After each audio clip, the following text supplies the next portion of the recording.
It's kind of a bummer for Zuckerberg because he could have stuck with from how many years ago? 2, 3 years ago, he put out a manifesto about open source, and it was unique at the time, and he was like, "This is gonna be our advantage." But then he lost the thread. Fortune AI Weekly is brought to you by ServiceNow. ServiceNow's AI specialists do the work, start to finish, so people can do the parts of the job they're best at. To learn more, visit servicenow.com. Hello and welcome to Fortune AI Weekly. I'm Nolan, an AI reporter here at Fortune. Jeremy is still on vacation and we are still joined by the wonderful Emily Forlini. How are you doing, Emily? Hello, I'm great. Yeah, what did you have your eye on this week? So Mark Zuckerberg published a very lengthy, over 6,000 word manifesto called "The Future is for Everyone" on the future of open source AI. Did you see that? Yeah, interesting. Another manifesto from one of these big tech CEOs. They absolutely love them. Yeah, it was an interesting essay. It was recommitted Meta to their open source platform, which comes at an interesting time. They sort of said they're launching a new range of open source models, and they're also going to open source Muse, Spark, and these like models that are originally released closed source. He also made a political point as well about this concentration of power. What did you make of the essay? First of all, just the form of the essay was a little overwhelming to me. I mean, over 6,000 words is longer than what you and I, as professional writers, typically write, even for a long, in depth profile feature that we would spend months on the ground. I mean, 6,000 words is egregious in my book. And when it comes from someone who makes AI, you just immediately think this is disingenuous and AI wrote this. Yeah, you're right about the word count. It was quite something, and quite a slog to get through as well. I was kind of intrigued by the positive framing on AI overall. Like, it's kind of something that Zuckerberg's been doing for the last couple of weeks or even last couple of months. He did a op-ed saying something similar, and it's a real contrast to me with where his rivals are at the moment, which is like a little bit more focused on some of the risks that we've been seeing lately. Like, it seems like it's kind of weirdly timed, like where everyone else seems to be worried about these AI hacks and worried about regulation, and he's kind of making this utopian point. It just feels like weird timing. Yeah, I mean, he made a lot of references about how, putting these tools in everybody's hands is how we make progress. So, when they invented fire, you had to teach everyone else to use fire. So, now we're moving faster. Or he brought up kind of like the evolution of flight and how it just started with these two brothers who then now everyone can fly, and it's not contained to just this small elite group. So that was kind of like it's for everyone. I feel like a lot of these tech CEOs think that everyone's too negative on AI and they want everyone to be more positive and more excited. It's just tough when they stand to profit so much more. And I think what he's saying is that no, everyone, like, rising tide raises all ships. Mm, yeah, it's interesting, and I guess that links to the open source thing, right? He's like, if you open up this technology, everyone can use it and everyone can benefit from it. But to me, it felt a little bit like opportunistic timing because he's really leaning into that lack of American open source that we're seeing at the moment. Of course, you have Mira Murati's thinking machines and things like that, but their models are kind of lagging on the frontier, and you're getting the best open source out of China at the moment. There's no kind of getting around that. And Meta has originally was committed to open source and then kind of committed to closed source and now has gone back to open source. And it's just, I find the timing interesting on that as well. Yeah, great point about the Chinese models. And it's kind of a bummer for Zuckerberg because he could have stuck with how many years ago? 2, 3 years ago, he put out a manifesto about open source, and it was unique at the time. And he was like, this is going to be our advantage. But then he lost the thread. He stopped talking about it for a long time. And now he comes out with this new blog post like it's his first day on planet Earth and he's never written about this topic before. And it just makes him look like an opportunist. Even if what he's saying is nice, that everybody would have, this abundance. That's kind of a key word people are talking about. It's great if everybody has opportunity, of course, but it's just the context coming from Zuckerberg to me over time and what we know about him for all these years. He's just lost credibility. Yeah, and there was another point in there that I thought was quite opportunistic as well about distillation not being theft. And distillation is this process where you use a bigger model to train a smaller model. It's like a student and a teacher. And this is something that Meta has done. This is like a normal practice in AI, but it's a controversial one at the moment because a lot of Chinese labs have been accused of doing it towards like Anthropic, OpenAI's models. But he says that we should look at distillation in a different way, but that also benefits Meta because Meta from benefits from being able to distill others' models because it's behind in the AI race. I mean, it's not massively behind, but it's certainly behind Anthropic and OpenAI at the moment. So that was another thing that like caught my eye there. Yeah, I think the distillation conversation, people are starting to say, "Oh, it could I'm pro distillation," or "It's a good thing because you take what's already built and you work off it faster." Of course, it's an IP, moat nightmare in an industry that everyone's looking for a moat and everyone thinks there's a race to the bottom. Yeah, I mean, it's interesting, like Zuckerberg, it feels like maybe he's like chasing a trend again. Like he's chasing the open source thing and it's the same as the metaverse thing. And like, is he doing this because, Meta is a bit behind and like there's a feeling they weren't fast enough or resourced enough to get out in the lead of the AI race, like fast, like outright. So now this just feels like he's taking on a new identity again. And then also this point about decentralizing power, like that is a valid question about the concentration of power. And I've had a lot of open source labs make that point to me. And there's a real concern that, we're going to reach a point where regulation is shaped by a small amount of tech companies. And that's going to sort of be a form of regulatory capture. It's a very valid point, but it's just like, it's an interesting one to come from a company that has like a sort of near monopoly on social media. I find it all a bit hard to take. And then also this week we had a couple of exits from OpenAI. Did you see these? I did. I wrote about them. I write about OpenAI every day. So I did see it. So Brad Lightcap, who's been there since 2018, so that would be 4 years before ChatGPT even came out in the iteration that became a household name. He's leaving. So he is one of the longest standing executives. He was CFO and then COO. And then curiously, in April, he left his COO spot and he started working on special projects. And the company confirmed to me that that did happen in April, even though his LinkedIn doesn't reflect it. They said it's not a demotion. He's still reporting to Sam Altman. But between that and what he said in his post, where he said he's kind of recently been thinking about other things, thinking about how to spread AI outside the four walls of OpenAI, I'm just kind of like, what is going on with him? It's just a little curious. It's interesting. They lost their head of ethics as well recently.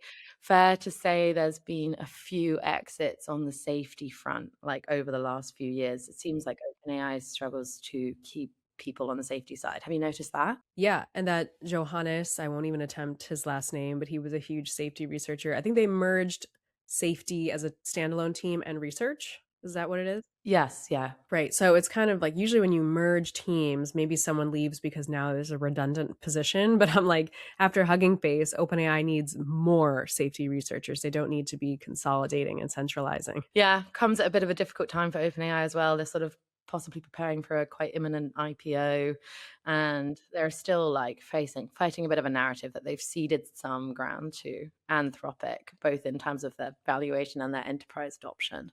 Right, right. One other thing on these OpenAI departures, of course, there's a huge talent war across the whole AI industry. Everyone's leaving all the time. It'd be interesting if Brad Lightcap joins a competitor. That'd be crazy. But OpenAI is doing a lot of employee tender offers. So internal employees are making $10 million, on a single day through buying out shares, if they've been there for 2, 3, 4 years. So there's a lot of people who are just leaving because they made so much money that, I've personally talked to, it's enough. You can't chain me to a desk if I make $10 million in a day. Other tender offers have had $30 million caps. These are astronomical amounts of money that a lot of people are making. And Bloomberg reported that it's a total of $7 billion that they've given back to employees in these tender offers. So I do wonder, I know the tender offers have caps, but I wonder if someone like Brad Lightcap, who is such a fixture, if he got more than 30 million. I mean, maybe he got 100, 200, like that would not be crazy in this industry. So maybe he was like, my mind is wandering and I'm insanely rich. No one can tell me what to do. That's so interesting. The amount of money coming out of these AI labs at the moment into their employees, like into their valuations and into their infrastructure build out, it's just mind boggling sometimes. I know, and all the funding rounds, and we're gonna talk to Lovable soon, so it's just all in the same theme. Yeah. We are. We have a very exciting guest in a minute. Anton Osika, who is the CEO of Stockholm-based Lovable, is joining us for a little chat. He had a pretty cool fundraising round recently, right? That's an understatement. $400 million. Lovable has just an enormous valuation, $13.3 billion, and in just a matter of years. I mean, they've had one of the most insane trajectories of any AI company, even though a lot of people don't know it. And then this week they raised another $400 million. So we're going to talk to him about what that money's for and what the company's up to. Yeah, they've doubled their valuation from December, which just speaks to our point about the money in this is crazy. They're a big vibe coding company, so it's super interesting. We're going to get into a little bit of the future of software engineering with him as well. And now for our interview with Lovable co-founder and CEO Anton Osika. Thanks so much for being here, Anton. How are you? I'm so excited to be building in this day and age. There's so much opportunity for our customers, which are to a large extent entrepreneurs building entirely new companies, and we're powering that. And we've so far to go to build out the entire platform for anyone to build and run entire companies in the most intuitively possible way. For those of our listeners who don't know what Lovable is, if they've been living under a rock, could you give us a bit of background into the company and, where you guys founded it and what you're up to? 3 years ago, the vision for a completely new interface to build software so that the people who are closest to the problem can build the software, iterate with their customers on that software without having to look at code, became very, very clear to me and my co-founder Fabian, who both of us used to be CTOs, were previous founder ourselves. And since then, we've been figuring out what does this interface look like, and we've pretty much defined the category that anyone can build an application and in a very seamless way run and host that application with real users. And that's turning out to be the perfect match for founders and to a large extent business leaders who know a new product line that they want to spin out, as well as for teams that are just want to move more rapidly without being bottlenecked by having access to engineering teams, which has been a huge bottleneck over the last few decades. And now the next chapter after just building the applications is really the running your software and running your entire company on our platform, which is where we're investing a lot now with the fresh funding, security, infrastructure, and just expanding the capabilities of the product. So that's what we're all very excited about. We're doing it from here, headquartered in Stockholm. Most of our employee base is in Europe. Cool. It's amazing you said you started just 3 years ago because your valuation is now over 13 billion, which I think is one of the most incredible trajectories in the history of business. So I just want to hone in a little bit on like what is the secret sauce that you guys have and what you're doing. So could you just in plain language help us understand why somebody might use Lovable instead of Claude Code or Cursor? So what we see ourselves being in is not code generation, which there's a bunch of tools that lets you just use AI for generating code, but fundamentally business generation. And there's a long tail of things that you have to be on top of if you're running mission critical software, where AI is really your main interface and your partner in making that software evolve and be successful for your users. And if you give it a try, you're going to notice how seamless everything comes together. And I would say that obsession about taking something very, very complex and sophisticated, which only like, there are few engineers even who can build out traditionally a full product. How we're making that intuitive and removing that complexity from our end users. I want to hone in on the funding round as well, because obviously that's the big news this week. 400 million is just an insane amount of money to raise. Can you tell us a bit where that's going? Is it for infrastructure? Is it all about compute? Where are you putting that fund? We're the most important thing we're investing in is the people who are building the product and who are making our customers reach the most amount of success. And that, of course, we're being pulled into really large companies now. We have thousands of applications being built at a really large but also innovative company, Deutsche Telekom, Adidas, Nvidia, Zendesk, many more companies are using us. So we're meeting that demand, and we're staffing up on everything that has to do with making this platform the most reliable and secure platform that you can build on.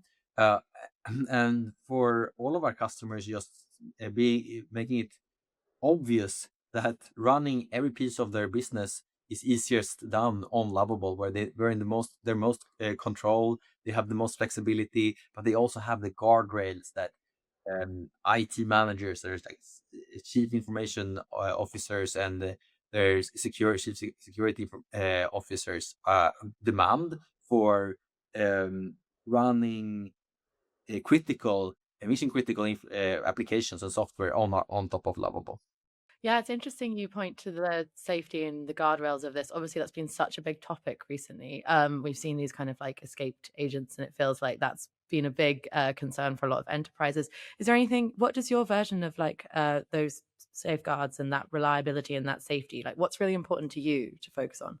When you talk about AI writing code, what we are doing, which is not the case with all the type of tools that you can use to generate code. What we're doing is that we have an opinionated, predefined architecture in how the software is being built, but then gives almost infinite flexibility on exactly what the application feels like and what it does for your customers. And if you have that opinionated architecture, then you can have more verifications and guarantees when you're checking for security vulnerabilities in the software that is being built, and seeing does the um, application match the intent of the human, even though there is not a human reading all of the code, which to date has proven to be already like a very bad guarantee of security. Just want to point that out,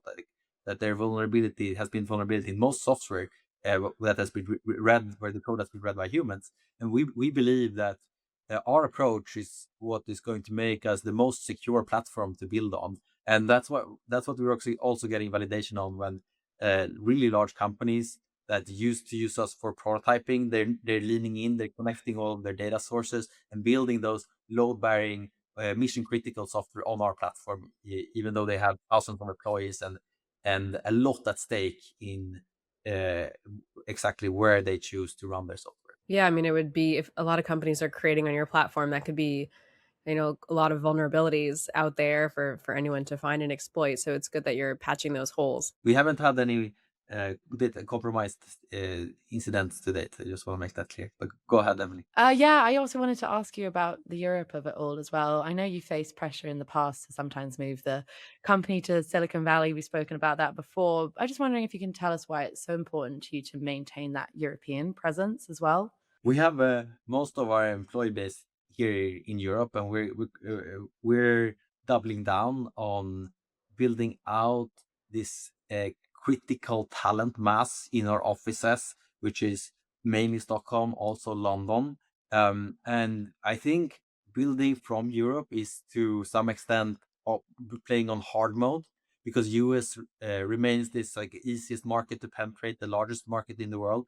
But there's also a lot of opportunities in doing so. And me and the team, we're like extremely proud uh, on being on this mission where we build maybe the first really significant tech platform company from Europe, and having our headquarters here in Stockholm. And we know that the critical talent that we amass are going to have an extremely positive effect for the ecosystem. We're already seeing that. I think Stockholm has never been a stronger ecosystem and buzz, and the amount of people that want to work and be building startups in Stockholm is absolutely immense.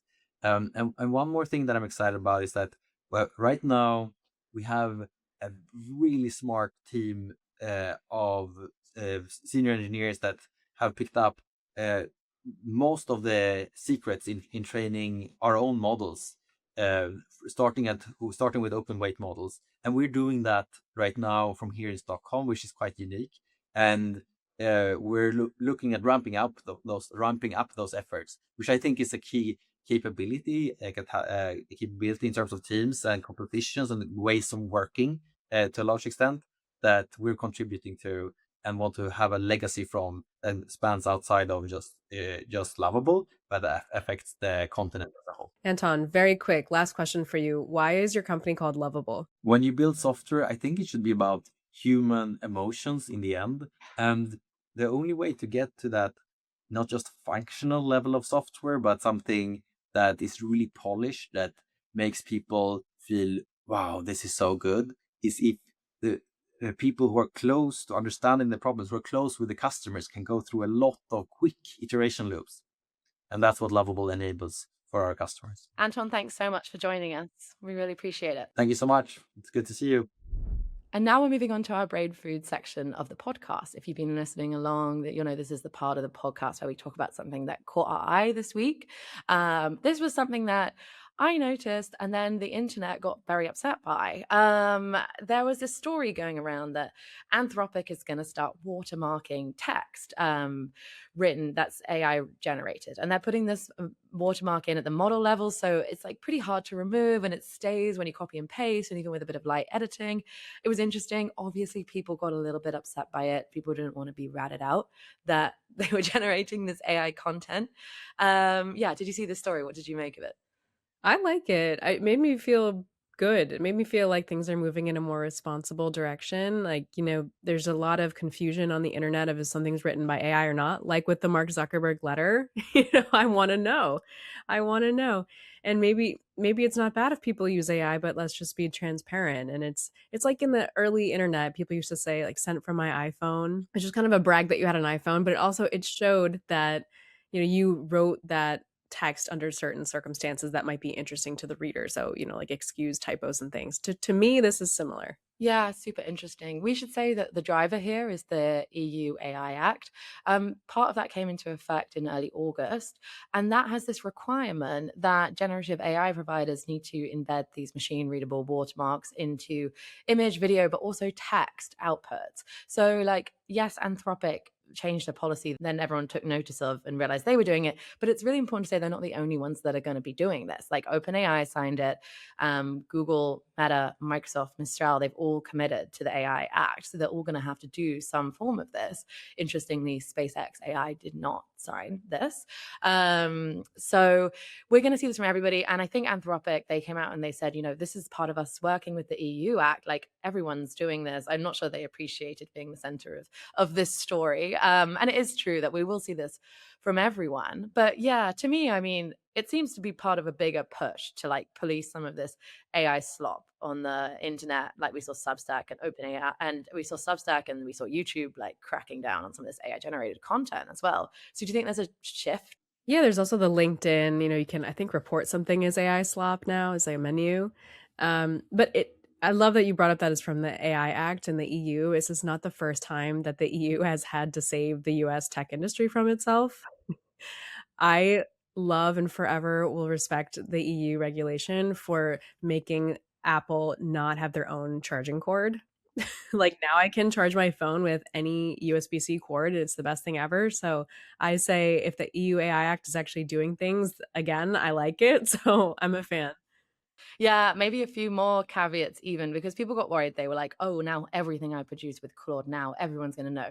That's not the case. It will come out in models released after August 2nd. So you're using an older version of Claude, it's not going to have the watermark, and it's not this immediate thing that's being rolled out. And also it could be removed. They are saying it sort of is more reliable than some of these other watermarks we've seen, but that doesn't mean heavy editing wouldn't remove it. We actually don't know what it looks like. They haven't released the technical side of this, so we don't really know yet. But yeah, it's certainly an interesting shift. Yeah, actually, everything I'm saying assumes we'll be able to see the watermark, which has not been the case with image watermarks with AI. Yeah. So I guess we probably won't be able to see it. Well, we won't be able to see it ourselves, but there'll be ways for like checkers to realize that it's there. So then one of the other concerns is like it just ends up, if it's just a sort of like stamp with a "this was touched by AI" thing, do we end up in a situation where you're being treated the same if you're generating like an entire like AI slop, or you've just like put it through for a light edit? Like that's concerning as well. And then you think about in educational like scenarios where they're on the lookout for AI plagiarism, AI cheating, like that could be a problem as well if you don't have the nuance there. Are there websites that are trustworthy where people could put text in and it could detect the watermark? I think the idea is that Anthropic will release their own one, and all the companies will release their Oh, own love one. it. I don't think we know the details completely Got yet, it. but yeah, I do wonder how reliable it will be. Like, we certainly have tried watermarks before, and like we've all used those like scanners that are supposed to tell us if it's AI generated or not, and then they don't always work. No, and also there have been efforts to make watermarks universal across the industry, like an industry standard, which I feel like AI is noteworthy in its lack of industry standards, just in terms of metrics or really anything. I mean, think of cars or like so many other industries that have standards and how things are reported. A standard watermark would be great because then anybody could create a website that would just detect it. And I feel like that would be a lot more reliable. Yeah, I guess we'll have to see how it comes into force. Yeah, I for one am not against it. But I don't think anyone should be panicking just yet. A lot of people are panicking. Like maybe we're just moving into a more transparent era where like, okay, does it matter that you generated your email with AI? Like maybe it just doesn't matter. I think transparency always wins. I just think it's great. Like with Amazon reviews, like there was concern that that would be too much information. Oh, you're giving people the ability to actually see how the product is. And it's like, no, now that's a staple of the internet. I just think transparency is always best, makes people most comfortable. So I'm all for it. I'm rooting for it. Well, I think that's all we have time for today. Thanks so much for listening. And if you do like what you heard, please do like and subscribe. We'll see you next week.